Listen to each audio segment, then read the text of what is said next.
پاکستان تحریک انصاف نے اس بارے میں جو زبیر صاحب نے انکشافات کیے ہیں انہوں نے ایک سٹیٹمنٹ ایشو کی ہے اور انہوں نے اپنا پوائنٹ آف ویو دیا ہے۔ پاکستان تحریک انصاف نے بطور آرمی چیف اپنے حلف سے روگردانی کرنے اور عدالتی سزا یافتہ نواز شریف کے ساتھ مل کر منتخب آئینی اور جمہوری حکومت کے خلاف سازشیں کرنے پر جنرل ریٹائرڈ قمر باجوہ کو کٹہرے میں کھڑا کرنے کا مطالبہ کر دیا ہے۔ افواج پاکستان کو براہ راست سیاست میں ملوث کرنے، فوج کی ساکھ اور ملک کی سالمیت کو خطرے میں ڈالنے پر جنرل ریٹائرڈ قمر جاوید باجوہ کے کورٹ مارشل کا بھی مطالبہ کیا ہے۔ جمہوریت اور عوام کی منتخب حکومت کے خلاف سازش میں جنرل قمر باجوہ کی معاونت کرنے پر نون لیگ کے سربراہ بھی شامل تفتیش کرنے کی ضرورت پر زور دیا اور انہوں نے کہا کہ ثابت ہو گیا ہے کہ جاتی عمرہ کے قذاق آئین، قانون، جمہوریت اور عوام کے ووٹ کی حرمت کے خلاف رچائی جانے والی ہر سازش کے مرکزی کردار ہیں۔ جنرل ریٹائرڈ قمر باجوہ ہر لحاظ سے قومی مجرم ہیں جس نے اپنے ذاتی مفاد کے لیے بحیثیت ادارہ فوج، ملک، آئین اور جمہوریت کو داؤ پر لگایا۔ اور ترجمان پاکستان تحریک انصاف نے یہ بھی کہا کہ رجیم چینج سازش سے لے کر اب تک سامنے آنے والے تمام شواہد اور شہادتیں جنرل ریٹائرڈ قمر جاوید باجوہ کے گھناؤنے کردار پر دلالت کر رہے ہیں۔ ایک کے بعد دوسری شہادت یہ واضح کر رہی ہے کہ جنرل ریٹائرڈ قمر باجوہ ملک کو درپیش سیاسی، آئینی، جمہوری، معاشی اور انتظامی بحران کا براہ راست ذمہ دار ہے اور واشنگٹن میں پاکستانی سفیر کے بھجوائے گئے سائفر کے متن، منتخب جمہوری حکومت کا تختہ الٹنے کی سازش اور اس سے جڑے واقعات کے بعد مریم نواز کے ترجمان کی شہادت جنرل باجوہ کے غیر آئینی، قانونی اور خلاف منصب ایمبیشنز پر مہر تصدیق ثبت کرتے ہیں۔ اور ترجمان نے کہا کہ مریم نواز کے ترجمان کی شہادت نے رجیم چینج سازش کے اہداف، طریقہ کار اور اس میں ملوث کرداروں کو قوم اور تاریخ کے روبرو برہنہ کر کے کھڑا کر دیا ہے۔ اور مریم نواز کے ترجمان نے میاں شریف مرحوم کی اولاد کی آئین، قانون، جمہوریت اور عوام سے وابستگی کی حقیقت بھی ایک اور پہلو سے قوم کے سامنے آشکار کر دی ہے۔ تبدیلی سرکار کی سازش کا نشانہ بننے والے عوام کے منتخب وزیر اعظم عمران خان سائفر اور رجیم چینج آپریشن کی اعلیٰ سطحی عدالتی تحقیقات کا مطالبہ تسلسل سے دہراتے آئے ہیں۔ جنرل ریٹائرڈ قمر باجوہ اور نواز شریف سمیت رجیم چینج کے تمام مکروہ کرداروں نے ان تحقیقات کی راہ روکنے کے لیے ہر ممکن ریاستی قوت اور وسائل استعمال کیے اور لازم ہے کہ مشرقی پاکستان کے المناک سقوط کے بعد ملک کے خلاف ایک سابق آرمی چیف اور عدالتی سزا یافتہ مجرموں کے گھناؤنے کردار اور ان کے حقیقی عزائم اور ملک اور قوم پر ان کے تباہ کن اثرات کی تمام پہلوؤں سے قابل بھروسہ تحقیقات کی جائیں۔ چیف جسٹس پاکستان مریم نواز کے ترجمان زبیر کے بیان کا خود نوٹس لیں اور ملکی اور دستوری اور جمہوری تاریخ کے شرمناک باب کی مفصل اور بیلاگ تحقیقات کے ذریعے جنرل ریٹائرڈ قمر باجوہ، نواز شریف اور ان کے ساتھی مجرموں کے کڑے محاسبے کا بیڑا اٹھائیں۔ تحریک انصاف ان قومی مجرموں سے کسی قسم کی ساز باز کرے گی، نہ ہی انہیں اپنے حقیقی انجام سے فرار کی کوشش میں کامیاب ہونے دے گی۔ یہ پاکستان تحریک انصاف کے ترجمان نے ایک بیان جاری کیا ہے محمد زبیر صاحب کے انکشافات بلکہ اعترافات کے بعد، اور یہ سیدھا آرٹیکل 6 کا کیس ہے کہ سٹنگ آرمی چیف کس طریقے سے معاملات طے کرتے رہے اور منتخب حکومت کو گرانے کے لیے اس وقت کے سزا یافتہ لوگوں سے رابطہ کرتے رہے اور ان سے خفیہ ملاقاتیں بھی کرتے رہے۔ اب آتے ہیں پاکستان تحریک انصاف کے چیئرمین عمران خان صاحب کا آج ایک بار پھر ٹرائل تھا، جیل ٹرائل، القادر ٹرسٹ کا ٹرائل چل رہا ہے اور اس کی سماعت تھی اور مزید 2 گواہان کے بیانات پر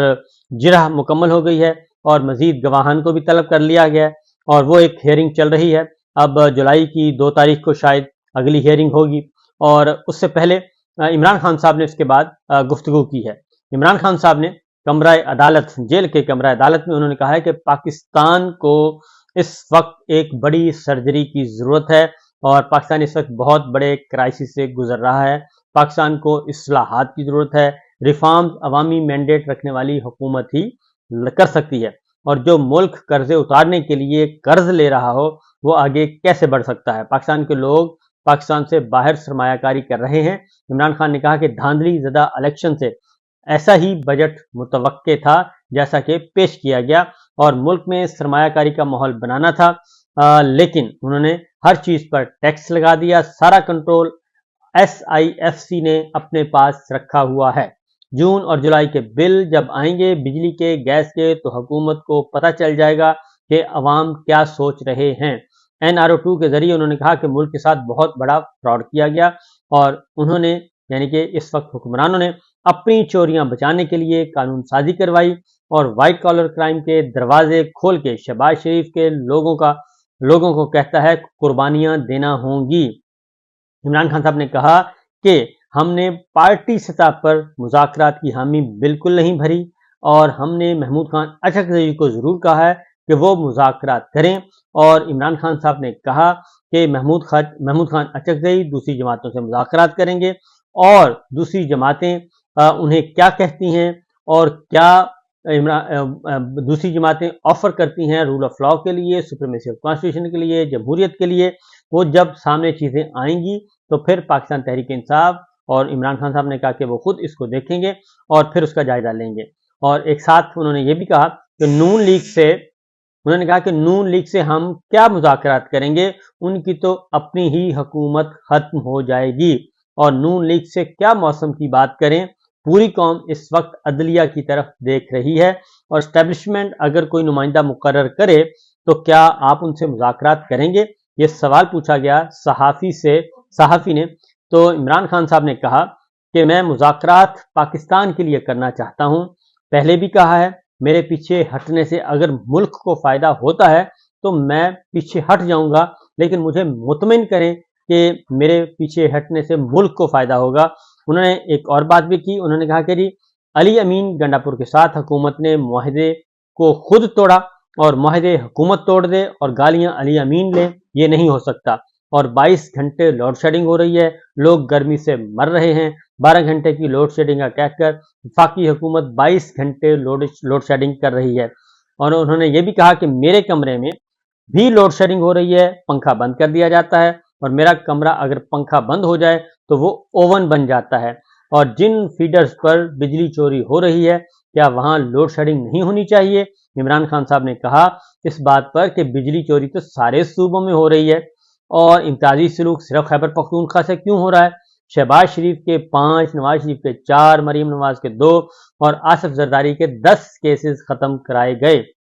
اور عمران خان صاحب نے یہ بھی کہا کہ اڈالہ جیل میں ڈپٹی سپرنٹینڈنٹ اور اسسٹنٹ سپرنٹینڈنٹ جیل کو تبدیل کیا گیا، اور وہ اچھے افسران تھے اور پروفیشنلز، اور عوام پر ٹیکسوں کی بارش کی گئی ہے۔ اڈیالہ جیل میں بیٹھے میجر اور کرنل پر کیس کروں گا، اور اس لیے کروں گا کہ وہ میرے ملاقاتیوں کو ملاقات نہیں کرنے دیتے، اور جیل سپرنٹینڈنٹ پہ بھی انہوں نے کہا کہ وہ میں فہرست دیتا ہوں تو جیل سپرنٹینڈنٹ ان کے نام کاٹ دیتا ہے، اور مریم نواز اپنی تشہیر پر اربوں روپیہ خرچ کر رہی ہے، دوسری طرف کہتے ہیں کہ خزانہ خالی ہے۔ احسن اقبال نے مجھے 5 سال جیل میں رکھنے کا بیان دے کر عدلیہ کی توہین کی ہے، اور اس کا مطلب بڑا واضح ہو گیا۔ عمران خان صاحب نے کہا کہ یہ ایک طے شدہ پلان ہے، یہ سزائیں جو مجھے دی گئی ہیں یہ انتقامی کارروائی ہے اور کچھ بھی نہیں، اور اب وفاقی وزراء خود یہ کہہ رہے ہیں کہ مجھے یعنی کہ عمران خان کو 5 سال جیل میں رکھنا چاہیے، تو اس کا مطلب ہے کہ مجھے جیل میں رکھنے کا فیصلہ عدالتیں نہیں کہیں اور کر رہی ہیں، اور جو کچھ اس وقت سامنے آ رہا ہے اس سے بہت اچھی طرح اندازہ ہوتا ہے کہ اندر کیا چل رہا ہے۔ اور عمران خان صاحب نے خاص طور پہ ایک بات جو کہی، انہوں نے کہا جی اڈیالہ جیل میں ڈپٹی سپرنٹینڈنٹ اور اسسٹنٹ سپرنٹینڈنٹ تبدیل کیا گیا، اور اچھے افسران تھے، اڈیالہ جیل میں بیٹھے میجر اور کرنل پر میں کیس کروں گا، کیونکہ یہ لوگ مجھ سے غیر قانونی حراست میں رکھنے کے ذمہ دار بھی ہیں، اور یہ میرے بنیادی حقوق جو ہیں وہ مجھے نہیں دے رہے۔ یہ ہے صورتحال، یہ ہے سچویشن۔ تو اب تک کی اطلاعات فی الوقت اتنا ہی۔ اور دوسرا ایک جو بڑی خبر ہے جی، وہ پنجاب نہیں بلکہ ملک بھر میں آج بھرپور قسم کا احتجاج کیا گیا، اور خاص طور پہ پنجاب میں دفعہ 144 لگا دی گئی پورے صوبے میں، اور پولیس گردی ایک بار پھر شروع کر دی گئی ہے۔ آج پنجاب میں ہر شہر میں تقریباً ہر شہر میں بھرپور قسم کا احتجاج ہوا عمران خان صاحب کی رہائی کے لیے۔ لوگ باہر نکلے، سڑکوں پر نکلے، موٹر سائیکلوں پہ، گاڑیوں پہ، پیدل، نعرے بازی کی، سب کچھ کیا، اور اس میں مقامی MPAs, MNAs اور ٹکٹ ہولڈرز اور دیگر جو پاکستان تحریک انصاف کے رہنما ہیں وہ اس میں شریک ہوئے، لیکن اس کے ساتھ ساتھ جو پولیس گردی بھی ساتھ ساتھ چلتی رہی اور لوگوں کو گرفتار بھی کیا گیا، لاٹھی چارج بھی کیا گیا، سب کچھ کیا گیا اور مقدمات بھی درج کیے گئے۔ تو لیکن پاکستان تحریک انصاف کا کہنا ہے کہ یہ تحریک اب رکے گی نہیں بلکہ اس سے آگے بڑھے گی۔